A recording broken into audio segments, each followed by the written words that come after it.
the most important part of the job, your wage. It's the value a company gives you when you work with them. And it's the reason why you got a job.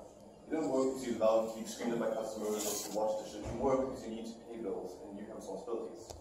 In this country and around the world, facing this problem that's underlying all jobs, it's a gap. It's a large gap between different demographics. There is the main two gaps, which are the gender gap and the minority gap. Both of these gaps are plaguing the United States.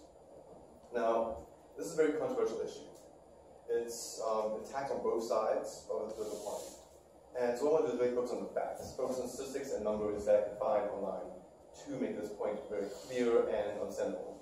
Because otherwise it just gets bogged down by all this mudslinging that doesn't help us find a solution. So now, I want to know, if you raise your hand, how many are women in this room? How many are minority? Because this information will deeply impact your future career and where you go as a job, and the jobs you're going to have. The wage gap will follow through your career and your livelihood.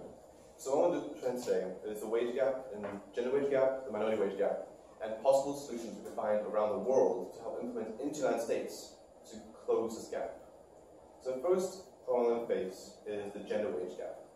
Now this one is been highly talked about, and it has this very common phrase recently of the 77 cents per dollar, which you can see at this picture where the dollar is being ripped apart. So this, I feel, oversimplifies the problem. It doesn't really face the true nuance of this issue, and it makes it kind of a big issue that is really able to tackle. It's too large. So what I'd like to focus on is this other graph that will come out very soon by the American Association of University Women. And it actually shows, which I think is really nicely, how the wage gap grows over someone's lifetime, especially when they work. So initially, as you see, the job, like minimum wage jobs, set jobs, entry-level jobs, then you get experience, they're pretty well balanced. Like, it's not perfect, but it's fairly close, I would say. But as your career goes forward, as you move up this ladders of success, that's where the gap goes. Because of the fact that the promotions and stuff like that don't get distributed equally. And it really happens a lot of times with your maternity leave and career killers and stuff like that can destroy your career and make you not viable for a certain position or not promotion.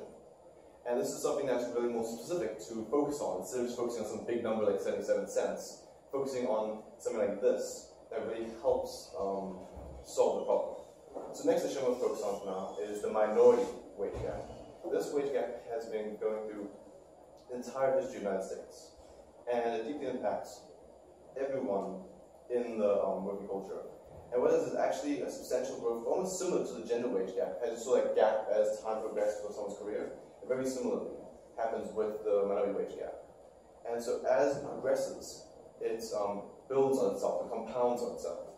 That's what really makes the problem, that's really where the problem comes to rise. And so there's this amazing graph by the Open Institute that they took over from 1983 to 2013. And they studied families, multiple families' incomes of African American and white, and they saw how it kind of grew as the family aged. And this is where the problem rises from, is that it grows such as rates. Well, the second one I want to show you today is the Pew Research Center. It has the statistics from 2015 on the higher hourly earnings per week. And what's actually fascinating was two facts. First is the fact that Asian men actually made more than white men, which was surprised at first. I don't know that. Second one is that in both categories, Hispanics made the least amount of money, on average, on median wage. And so really, this all comes to the point where we want to focus on certain things. We don't want to have this overarching idea of this big balloon of things to tackle, but really focusing on small, gritty details to help us solve this problem. And so what I want to do is take a global approach, because the global approach will help us actually implement ideas that will work for us. So this map right here shows how the United States is kind of average. It's not great, not terrible, but not great. We could be better. We could improve ourselves. And so this is actually, you see this percentage to the wage gap, gender wage gap. So what I want to do is focus on Europe, because Europe has a lot of central ideas that they've implemented to help bridge this gap. And so we're going to focus on Norway. In 1993, Norway had this very interesting legislation being passed. It was the father quota, and today it's 10 weeks of parental leave for fathers quotas to have in their workforce. And it actually created this interesting societal change. So it first focuses on the family as a whole in legislation. It made the family the center of the dynamic. And it also kind of balanced out the workforce. You see, instead of having maternity leave as a career killer that nobody gets, since everyone's taking leave, there's no real problem. It doesn't kill your career. You take leave and come back to work, and it's a normal thing. It does not strange, not destroy your chance to get that promotion, getting that raise, or something like that. It actually equals up, it balances it out.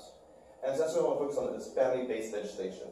This family-based legislation helps balance out in those European countries to make it a little easier for everyone to get the wage they deserve. Now, I'm not here to tell you that it's all doom and gloom. So far, we've made a lot of progress. As you see from this chart that will be coming up very soon by the National Women's Law Center, since the Equal Pay Act of 1963, we've made great progress. But we're not there yet. We're not really there yet. We still have ways to go.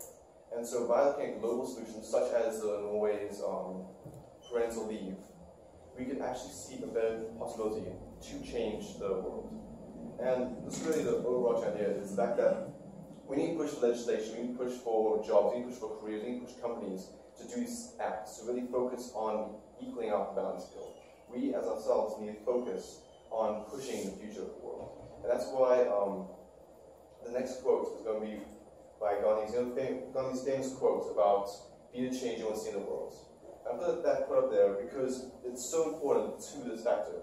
We have to be the ones that make this change. We have to be the ones that force legislation to have these parental quotas, to have these balancing acts in our country.